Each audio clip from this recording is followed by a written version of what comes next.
Bon, il y a juste quelques centimètres en moins. Et vous vous rendez compte, donc pour ceux qui ne sont pas dans la région, ils ont réussi à nous faire monter à la même tribune.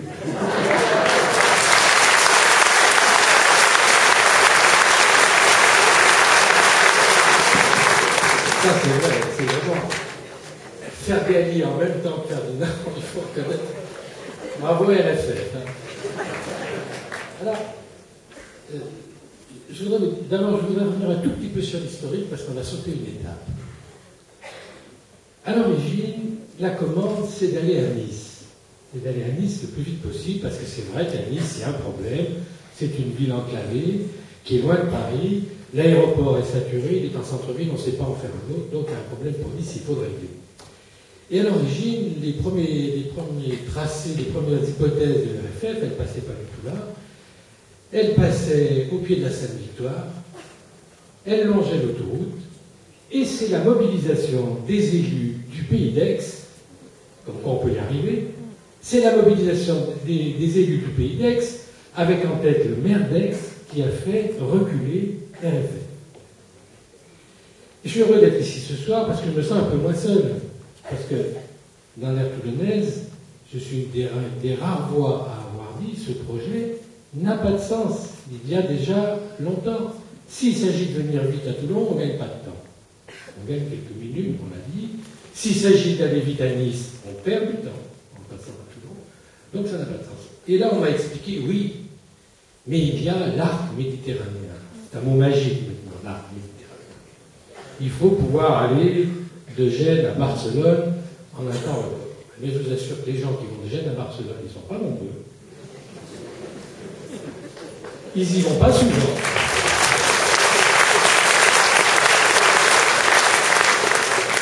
Le trajet Gênes-Barcelone, on ne le fait pas tous les jours, et quand on l'a fait une fois, on ne le refait pas le lendemain. Ce projet n'a pas de sens. Ce projet est démodé. C'est un projet tel qu'on les concevait il y a 25 ans, quand on avait une autre idée de l'environnement. Aujourd'hui, un vrai bon projet pour la SNCF, ça serait de nous faire arriver à l'heure entre Toulon et Marseille.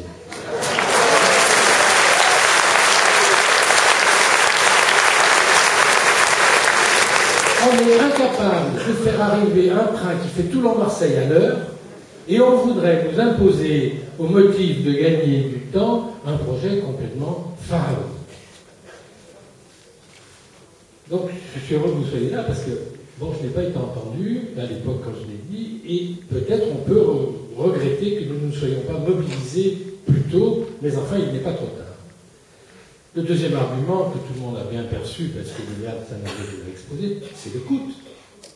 RFF annonce des chiffres autour de 20 milliards, valeur 2008, c'est-à-dire on est vraisemblablement déjà beaucoup au-dessus. Et puis on sait très bien que quand on annonce 25 milliards, ça se termine à 30, 40, voire davantage. Et RFF n'envisage pas d'autre solution que de le faire financer à moitié par les collectivités territoriales, par 6 collectivités territoriales. Par les Bouches-du-Rhône et la ville de Marseille, par le département du Var et l'agglomération de Toulon, par le département des Alpes-Maritimes, et le Conseil et l'agglomération de Nice. Je vous dis très, très sincèrement, je suis vice-président de TPM, nous n'avons pas les moyens. Nous n'arrivons pas à financer 135 millions, pas 30 milliards, nous n'arrivons pas à payer le deuxième tube du tunnel de Toulon. Comment voulez-vous que nous nous engagions dans une voie à plusieurs milliards d'euros? À la fois pour des raisons environnementales, à la fois pour des raisons économiques, il faut s'opposer à ce projet. Donc j'ai rejoint le maire de Sanary, m'a téléphoné cette semaine, et évidemment je n'ai pas hésité une seconde à venir avec vous ce soir. Je lui propose de m'associer à toutes les démarches qu'il fera. Je lui propose, et je propose aux autres élus, de faire en sorte que nous soyons reçus au plus vite par le ministre en charge de ce dossier, qui est Mme Kosciusko-Morizet, et je lui propose même, éventuellement, d'aller frapper à la porte de l'Élysée, parce qu'il n'y a aucune raison que RFF, il faut aussi beaucoup se méfier, parce que vous savez, il y a d'un côté les élus, Ferdinand l'a bien dit, puis de l'autre côté les techniciens qui poussent et c'est pas forcément, on ne pousse pas forcément dans le même sens. Donc d'ores et déjà, je vais demander à pouvoir interpeller la ministre par ce qu'on appelle le biais d'une question orale sans débat. Le mardi matin, ça se passe à l'Assemblée sur des questions spécifiques, sur des projets spécifiques qui concernent une région. C'est publié au journal officiel et on aura une première réponse officielle de la ministre qui sera publiée aussi au journal officiel. Je vous propose, avec Ferdinand et tous les élus que nous venons de demander un rendez-vous, on demandera à De Flessel et à Mme Ponce et à tous les députés du secteur qui veulent se joindre à nous de s'associer à la démarche, d'être reçus au ministère des Transports, et puis s'il faut toquer plus haut, on essaiera de toquer plus haut. En tout cas, je crois qu'il faut rester mobilisé parce que la détermination des élus du Pays d'Aix a montré qu'on pouvait très bien faire reculer RFF. On peut simplement regretter que nous nous y prenions un peu tard, mais il n'est jamais trop tard, donc il faut qu'on y aille avec vigueur et détermination.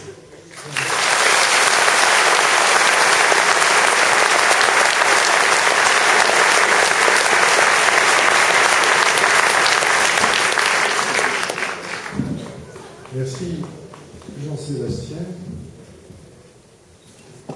Je vais demander à Madame Zito, qui est la collaboratrice du maire d'Aubagne, de venir. Je peux.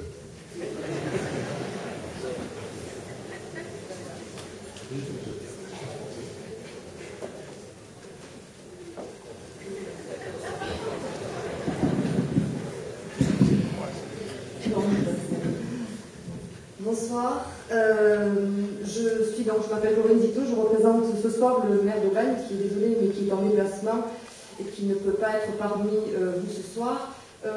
Sachez que nous avons déjà nous commencé avec le collectif qui s'appelle Tout Aubagne contre la LGV, dont les membres sont ici présents ce soir et sont venus vous soutenir dans votre démarche.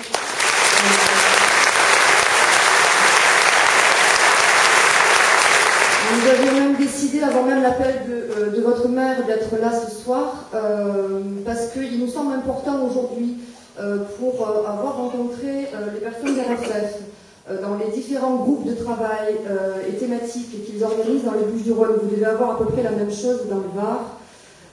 Il nous a semblé important d'être tous solidaires. Nous avons également 3, comme on a pu le voir, fuseaux de passage, voire un 4e pour nous faire plaisir, mais qui est à l'étude et qui est de toute manière irréalisable. Nous avons j'avais fait donc pour monsieur le maire un petit assemblage des 3 fuseaux, puisque de toute manière ils ne peuvent être que liés, forcément, à la sortie des Bouches-du-Rhône et à l'entrée du Var. Ils ont forcément une cohérence. Il faut savoir qu'on est organisé en collectif depuis un moment. Il y a des membres qui sont là, et le porte-parole est là ce soir, qui sont très actifs. Nous avons mené des actions sur de signature de pétitions, sur les marchés déjà, les conférences de presse, on en parler tout à l'heure, avec le député de la 9e circonscription. Il y avait les maires de La Penne, de Cuges, de Gémenos, de Roquefort-la-Bédoule, et j'en oublie certainement, qui étaient concernés par le tracé de l'Est-Marseille. Il y a eu une conférence de presse qui a été tenue la semaine dernière, c'était samedi dernier, et je répète encore ici, et c'est ce qui est très important et qui me tient à cœur, tous bords confondus, tout le monde est d'accord pour refuser en bloc l'ensemble des fuseaux qui vous sont proposés. Ne vous leurrez pas. La plupart des fuseaux, au moins 2 des 3 fuseaux, sont des leurres. Nous avons pu le constater lors des réunions que nous avons eues avec RFF, effectivement, au comité restreint. Moi, je participe au au groupe de travail sur l'agriculture. C'est assez impressionnant, la méthode qu'emploie RFF. On ne peut pas faire mieux que diviser pour mieux régner, et c'est ce qu'ils font aujourd'hui. C'est des très petits groupes de travail. Ils négocient, ils ne sont pas dans la concertation, ils sont dans la négociation. C'est-à-dire qu'ils vont voir les entreprises, ils vont voir les agriculteurs, ils vont voir les particuliers, et ils marchandent et ils offrent. C'est assez impressionnant l'argent qui est en jeu aujourd'hui. Sachez que de toute manière, tout le monde sera à un moment donné pénalisé. Il n'y a pas ce tracé-là est un des plus catastrophiques et c'est aussi la parole de l'ancien préfet de région qui était M. Sapin qui l'a dit avant de partir. C'est le scénario le plus catastrophique qui existe par rapport à celui qui avait été prévu au départ sur la Sainte-Victoire. Je voulais simplement vous dire que nous sommes, chez nous, au Bagne, en tout cas l'Est Marseille, solidaires de tout ce qui pourra être fait dans le Var. Nous avons besoin d'être solidaires, c'est pour ça que nous sommes ici ce soir. C'est pour ça que nous serons aussi au Bossé samedi et que nous allons essayer d'échanger. Alors on l'a déjà fait avec les différents collectifs qui existent dans les différentes communes et départements pour que nous soyons le plus nombreux possible aux réunions publiques RFF avec en plus évidemment les actions menées par les élus, mais au niveau de la population, qu'il y ait une mobilisation qui soit la plus importante possible à chaque fois qu'RFF organise une réunion publique. C'est le seul moyen que nous avons pour nous faire entendre et pour pouvoir annuler ce projet. Je pense que c'est possible. Voilà, merci beaucoup.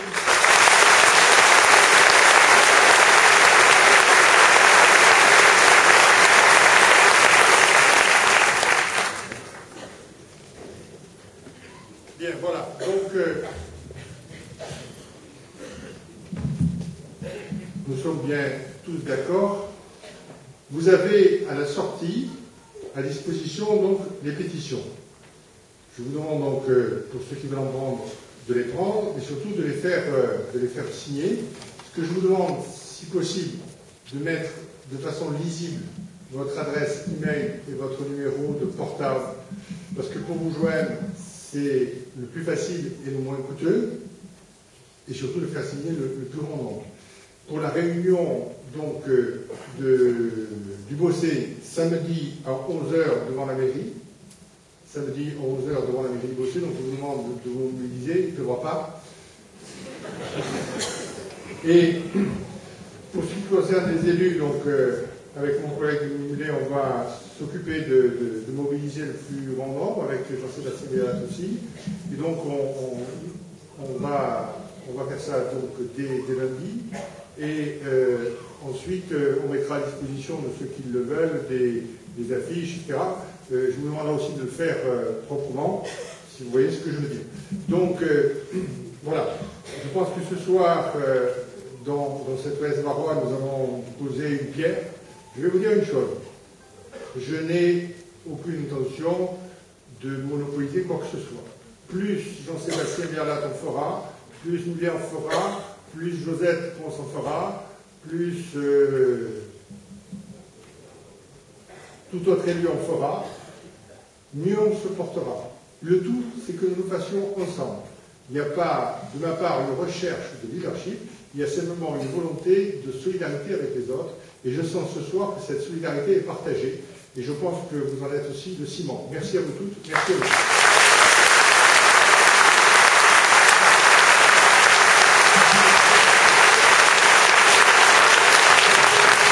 On va juste vous demander de sortir lentement par les 4 issues, et aux issues, on va vous donner les pétitions. Donc, si vous n'arrivez pas à en avoir, je vois qu'une majorité part par là-haut.